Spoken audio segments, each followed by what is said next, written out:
The lesson that we're going to learn about today is section 6.5, Applying Systems of Linear Equations, found on page 364 in your book. This lesson has two goals. The first one being to be able to determine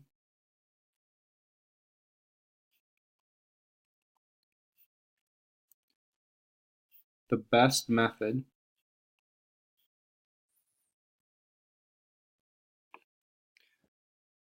for solving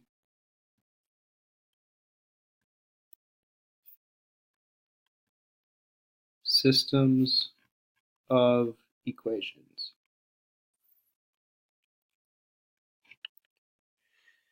And our second goal is to be able to apply systems of equations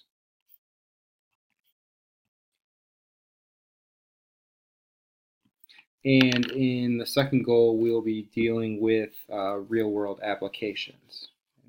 So there is a key concept that you see here for solving systems of equations, and in this chart what it's going to do is it's going to tell you the best time to use a given method. Okay, so for graphing, the time that we want to use that is to estimate solutions, since graphing usually does not give you an exact solution. Okay, a lot of times what I tell my students is rarely ever do we just have graph paper laying around that we could create a coordinate plane and then graph two lines. But however, if we are going to do it, I recommend that both equations be in slope-intercept form, so both of them are already solved for y. Okay. For using substitution, if one of the variables in either equation has a coefficient of 1 or -1, so the key that I give my students is that one of the equations is in slope-intercept form, or maybe even both equations are in slope-intercept form, and the other equation would be in standard form. Okay. A rare case here is that you might have the equation solved for x, which then you could go ahead and substitute in to the standard form equation. Now for using elimination with addition, the time that we want to do that is if one of the variables has opposite coefficients in the two equations. So for example, one of them looks like ax plus by equals c, and the other one might be ax minus by equals c. Or it could be a negative here and a positive here. Now when we are using elimination with subtraction, says if one of the variables has the same coefficient in the two equations, so for example, both equations are ax plus by equals c and ax plus by equals c. In this case, our ax could be the same as ax over here, our by could be the same as by over here, or they could both be subtraction or negatives out front of the a's. And then finally, the one that we want to use for multiplication, so elimination using multiplication, if none of the coefficients are 1 or -1, and neither of the variables can be eliminated by simply adding or subtracting the equations. What I tell my students here is that we want to look for multiples if possible, and then if we don't have multiples, then we definitely want to multiply both equations. Okay. So when we take a look at the examples here, in example number 1, it says choose the best method. So determine the best method to solve the system of equations and then actually solve the system. So when we look at example A, 7x plus y equals 7, and our second equation is x equals y plus 9. Now, for some of you, you are most comfortable with solving both equations for y, which is perfectly okay. However, since this equation is already solved for x, I'm going to take what x is equal to, and I'm going to use substitution here. Okay. So since x is equal to y plus 9, I'm going to take and substitute it into that the first equation. So 7 times x plus y equals 7, and x is equal to y plus 9. So now I have one equation with one unknown, and that unknown is being y. So I'm going to distribute in order to solve. So 7 times y is 7y. 7 times 9 is 63. And then I still have this plus y all equal to 7. Now, in order to solve, I am going to combine like terms.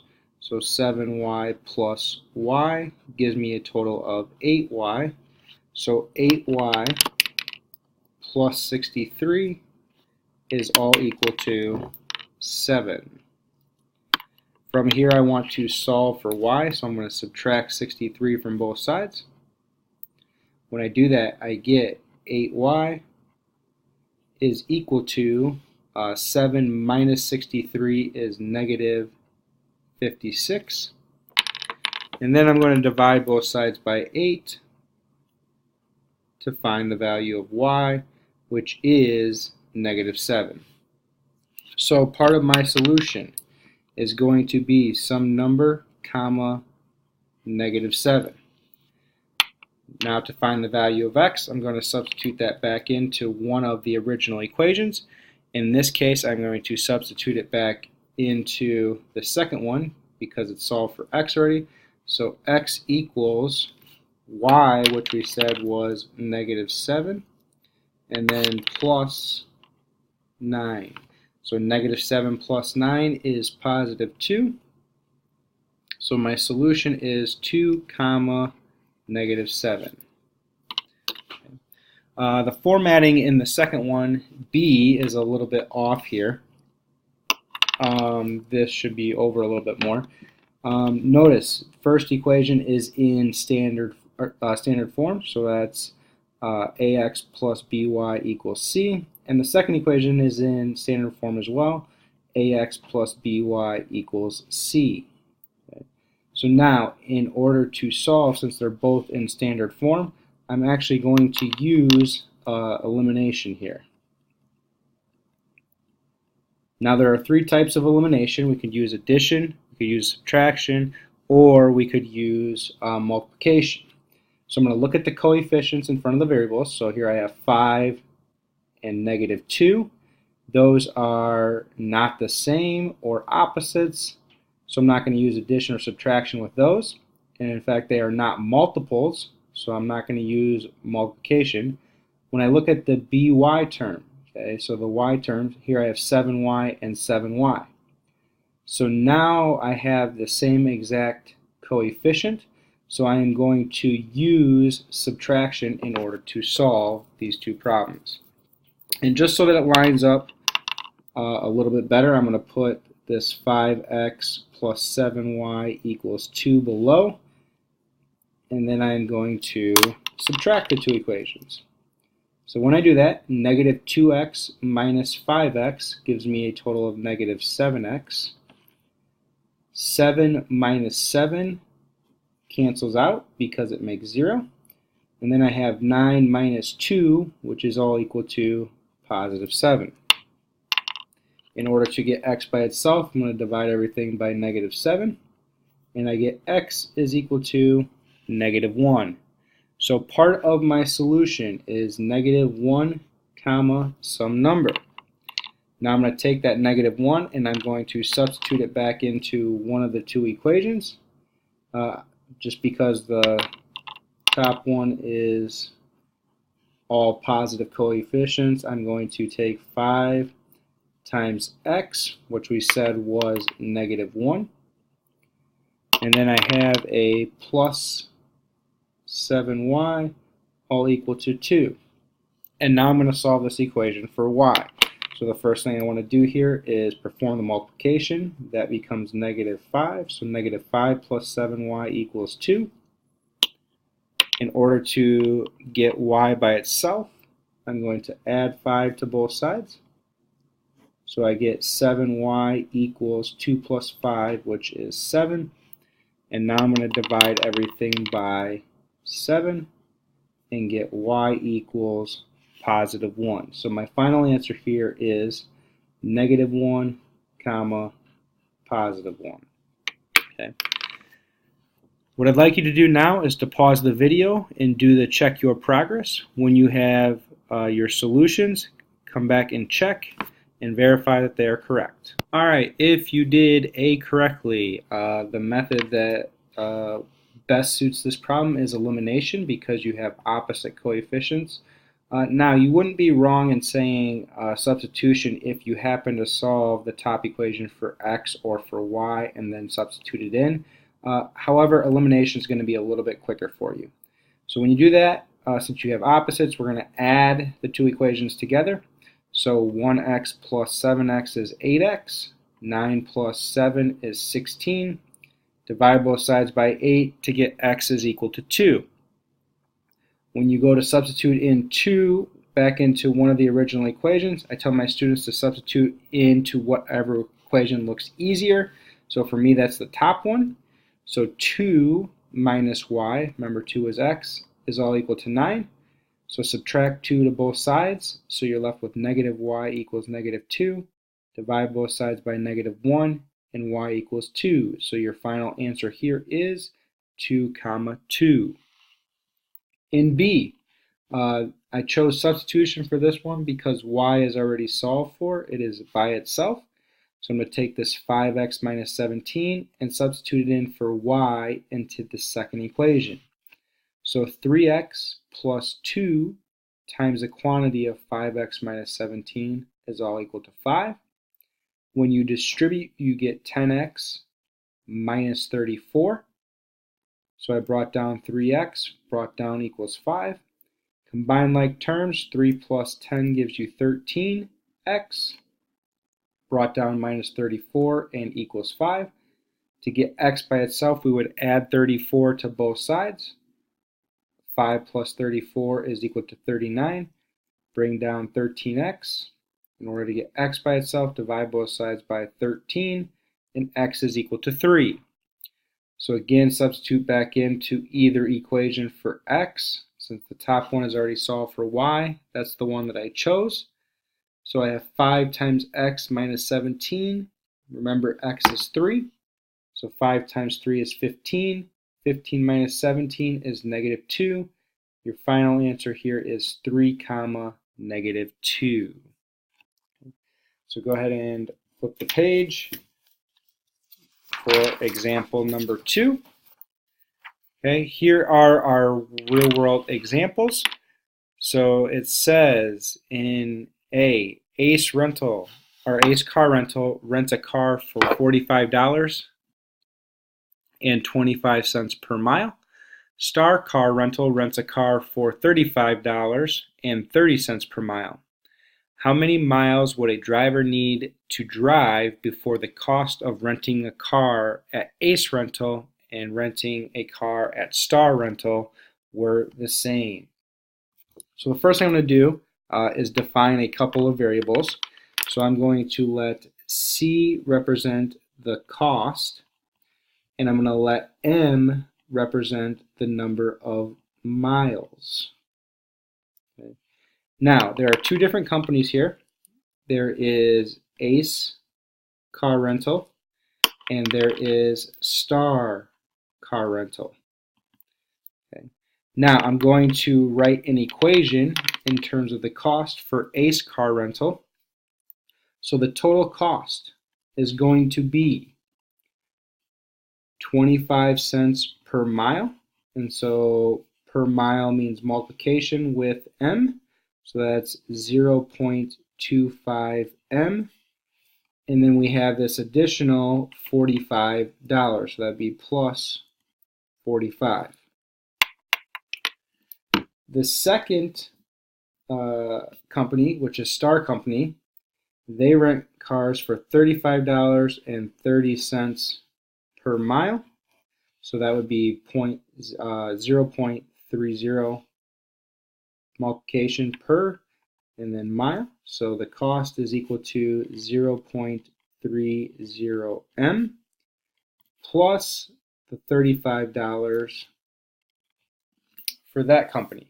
So now the question states, how many miles would a driver need to drive? So it's asking you for M before the cost at Ace Car Rental and renting a car at Star Car Rental would be the same. Okay, so since both equations are solved for C, and I don't have graph paper readily available, I'm actually going to use substitution here. Okay, so I'm going to take what C is equal to in the first equation and what C is equal to in the second equation and set them equal to each other. So I have 0.25 M plus 45 is equal to 0.30 M plus 35. Now, the reason why I set them equal is because I want to know when is C the same in both. So when is the cost the same? So now, in order to get M by itself, I'm going to bring 0.30 to the other side by subtracting that. When you do that, it's eliminated from the right side of the equation. 0.25 minus 0.30 is negative 0.05 M. I did not use the plus 45, so I'll bring that down. And that is all equal to the 35. So now, in order to get M by itself, or to isolate it, you would subtract 45 to both sides.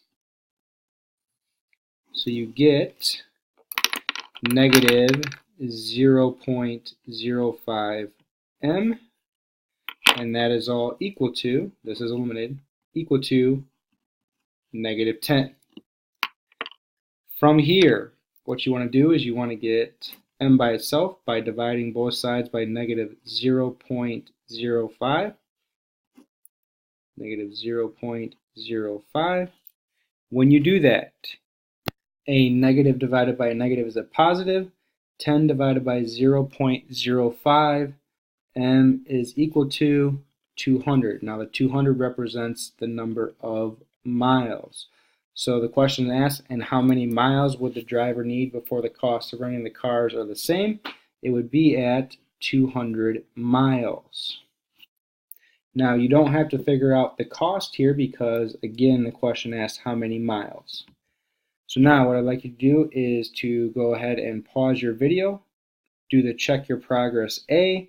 When you think that you have a solution, go ahead and unpause the video and check with mine.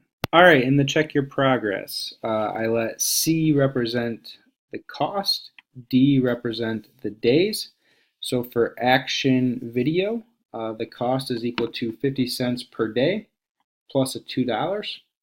For TV video rentals, the cost is equal to 75 cents per day plus $1. So it wants to know after how many days will the cost be the same. So we're solving for D. So the cost is the same. We set the two equations equal to each other. So 0.50D plus 2 is equal to 0.75D plus 1. I want to get D by itself, so I'm going to subtract 0.75 from both sides. When I do that, 0.50 minus 0.75, I get negative 0.25D. Bring down the plus 2 equals 1. So now I get D by itself. I'm going to subtract 2 from both sides.